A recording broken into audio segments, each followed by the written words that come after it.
Assalamualaikum warahmatullahi wabarakatuh. Perkenalkan, nama saya Muslimaini Hadijah Rimayanti dengan NIM 19,91030302039. Di sini saya akan membacakan hasil review dari buku yang berjudul Global Diffusion of Protest yang diedit oleh Donatella Della Porta. Secara keseluruhan, buku ini membahas tentang gerakan-gerakan sosial, terutama dari hasil pengamatan terhadap siklus protes yang berkepanjangan pada tahun 2011 di kawasan Timur Tengah, Afrika Utara, dan Eropa Selatan yang kemudian merembet ke kawasan dunia lain pada tahun 2013. Terdapat 3 pembahasan utama yang mendorong terjadinya protes tersebut, yaitu dampak dari berakhirnya ekonomi global neoliberal pada gerakan sosial, perkembangan politik yang bersifat kontroversial di bawah demokrasi otoriter, dan munculnya identitas kolektif yang baru. Pembahasan pertama adalah tentang basis atau dasar protes sosial, di mana protes sosial pada tahun 2011, misalnya Arab Spring, dianggap sebagai gerakan yang menentang bahwa krisis keuangan terjadi karena penghematan. Sementara protes sosial pada tahun 2013 lebih dianggap sebagai gerakan dari para kelas menengah karena rasa frustasi dan penolakan terhadap status ekonomi mereka. Protes sosial yang dimaksudkan tersebut membahas tentang masalah efek ekonomi neoliberal di luar negara-negara dengan inti demokrasi, serta berbagai pengaturan kelas dari gelombang protes yang melebar ke bagian negara-negara lainnya. Pembahasan kedua yaitu tentang kondisi politik dalam perkembangan protes tersebut. Konsepsi dan praktik politik yang eksklusif dan korup menjadi target para protesan atau pengunjuk rasa, dan mereka mengusulkan konsepsi dan praktik demokrasi alternatif sebagai penggantinya. Dan pembahasan yang terakhir, yang mencakup permasalahan baik secara teori dan secara empiris, yaitu adanya identitas kolektif. Melihat dari sudut pandang empiris, dengan melihat bentuk framing dan organisasi dari sebuah protes, ditunjukkan bagaimana ide-ide menyebar dari daerah di mana gelombang protes pertama kali muncul ke daerah-daerah atau wilayah-wilayah lainnya, dan bagaimana mereka diadopsi dan disesuaikan dengan konteks yang baru. Berdasarkan kaitannya dengan neoliberalisme, krisis neoliberal mempengaruhi karakter yang berbeda-beda pada tiap-tiap individu. Tidak hanya kepentingan atau strategi mereka saja, tetapi juga identitas mereka sendiri. Karakteristik sosioekonomi neoliberal yang berinteraksi dengan ciri-ciri politik menyebabkan runtuhnya bentuk-bentuk penggabungan masyarakat yang sudah ada sebelumnya. Sementara struktur dan budaya gerakan sosial yang seringkali berakar pada rezim sosial politik sebelumnya diserang secara langsung maupun tidak langsung dan memunculkan semangat gerakan baru dari proses mobilisasi serta transformasi struktur dan hubungannya di tingkat ekonomi, politik, dan sosial. Sebuah aksi protes dilakukan individu untuk mengekspresikan pikiran, ide, dan visi mereka secara bebas, yang kemudian akan menimbulkan sebuah dorongan terhadap individu lainnya untuk menirunya dan memungkinkan pula bagi mereka untuk menghasilkan suatu forum dengan partisipan yang lebih banyak. Aksi protes membutuhkan peluang dan sumber daya untuk berkembang, dan sistem politik demokratis lama sebagai prasyaratnya. Aksi protes dicatat memiliki 2 sisi, yaitu sebagai peluang dan sebagai ancaman yang dapat mendorong mobilisasi. Gerakan sebagai ancaman yaitu gerakan protes yang dipicu oleh krisis, seperti misalnya pengangguran, kekurangan makanan, dan dislokasi selama krisis politik. Gerakan ancaman tersebut dipandang lebih lemah, lebih kecil, lebih pendek, radikal, pesimis, dan seringkali tidak berhasil. Berlawanan dengan gerakan peluang yang dianggap lebih kuat, lebih besar pengaruhnya, lebih tahan lama dampaknya, pragmatis, optimis, dan seringkali berhasil. Namun kedua asumsi tersebut terlalu sederhana jika melihat gerakan-gerakan yang muncul baru-baru ini. Di samping bereaksi terhadap kritis, mereka juga dianggap telah melampaui tren kreatif. Neoliberalisme mendapatkan perhatian yang khusus mengingat banyak terjadinya aksi-aksi dan gerakan-gerakan protes sosial di seluruh dunia. Penelitian di bidang ekonomi politik menunjukkan beberapa karakteristik umum neoliberalisme, yaitu dalam sisi tren sebagai bentuk evolusi kapitalis dan dalam visi siklus sebagai bagian dari pendulum antara pasar bebas dan perlindungan sosial. Gelombang-gelombang pertikaian yang dihasilkan dari terjadinya krisis ekonomi dan dampaknya terhadap kehidupan telah menghabiskan kesabaran para warga sehingga memicu munculnya gerakan-gerakan protes di sepanjang tahun 2011. Neoliberalisme menghasilkan pertentangan dari berbagai negara yang terpukul oleh krisis ekonomi global, termasuk pemenang kapitalisme pun ikut terkena dampaknya.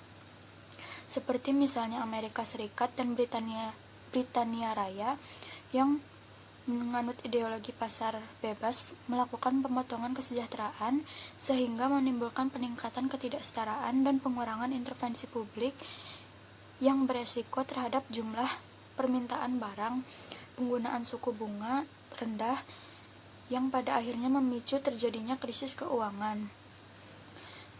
Colin Kurtz pada tahun 2004 menggambarkan suatu ciri yang dihasilkan pada masa-masa neoliberalisme, yaitu diantaranya 1. Kolusi yang terkoordinasi, di mana kelas kecil politisi pengusaha yang oligopolistik terbentuk melalui perlindungan politik dari kalangan yang mampu mengeksploitasi potensi pengayaan finansial kapitalisme. Kemudian yang kedua ada klientelisme yang terorganisir, di mana setelah kehilangan kapasitas untuk menciptakan identitas kolektif, partai membangun dukungan elektoralnya melalui integrasi individu atau perusahaan dalam jaringan patronase.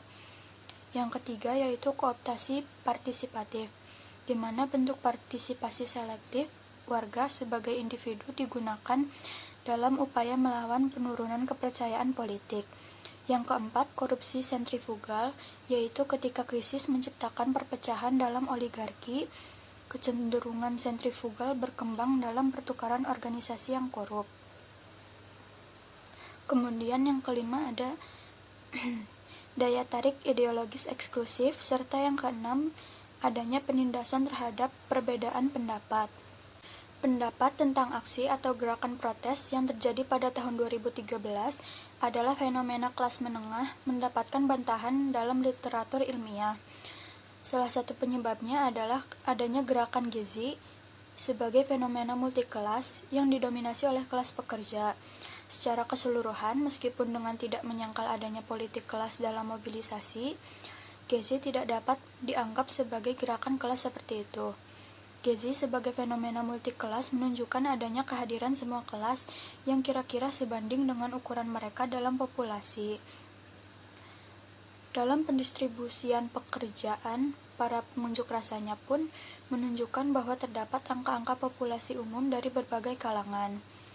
Gezi yang merupakan pemberontakan rakyat lahir dari perlawanan urban yang berlanjut dan berkembang menjadi fenomena sosial yang lebih luas, melampaui gerakan perkotaan dan fondasi berbasis kelasnya.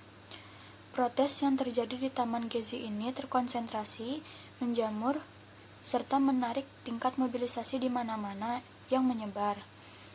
Dalam konteks politik, protes Man Gezi ini pecah karena adanya peningkatan otoritarianisme selama masa jabatan ketiga berturut-turut dari Partai Keadilan dan Pembangunan atau AKP yang dianggap konservatif dalam pemerintahan, sehingga dalam keadaan tersebut pemberontakan Taman Gezi merupakan aksi protes massa yang belum pernah terjadi sebelumnya pada kekuasaan otoriter yang dipimpin oleh Erdogan tersebut.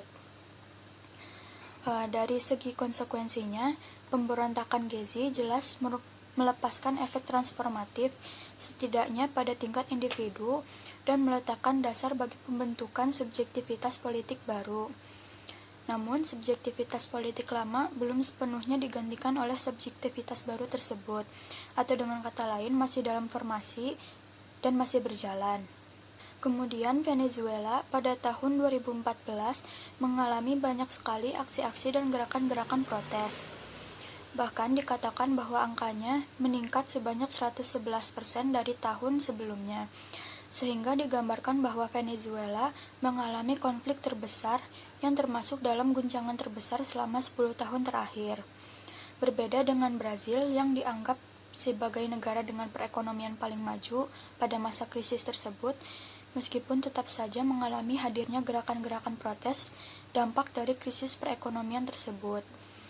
Gelombang protes di Venezuela mencapai puncaknya pada tanggal 12 Februari, di mana ribuan penentang dari Maduro bertemu di Plaza Venezuela, berkumpul dan menyerukan pembebasan semua tahanan dan menyatakan penolakan mereka secara terbuka dan radikal terhadap pemerintah. Berawal dari aksi protes tersebut, vandalisme dan kekerasan pun ikut terjadi dan menghasilkan korban tewas sebanyak lebih dari 40 jiwa, dan ribuan orang ditangkap atas aksinya. Hal tersebut menimbulkan berbagai macam pertanyaan terkait politik kontroversial di Venezuela. Sebelumnya, keluhan-keluhan seperti ketidakamanan, terutama di bagian kota-kota, dan kinerja ekonomi yang menurun menjadi dasar terjadinya mobilisasi Venezuela pada tahun 2014. Keluhan-keluhan ini memicu munculnya sebuah demonstrasi awal yang berujung pada aksi protes yang akhirnya berfokus pada kurangnya legitimasi dan tujuan pemerintah Maduro. Terjadinya pergeseran fokus pada kasus ini memiliki dampak penting pada komposisi sosial dari mereka yang berpartisipasi dalam aksi protes tersebut.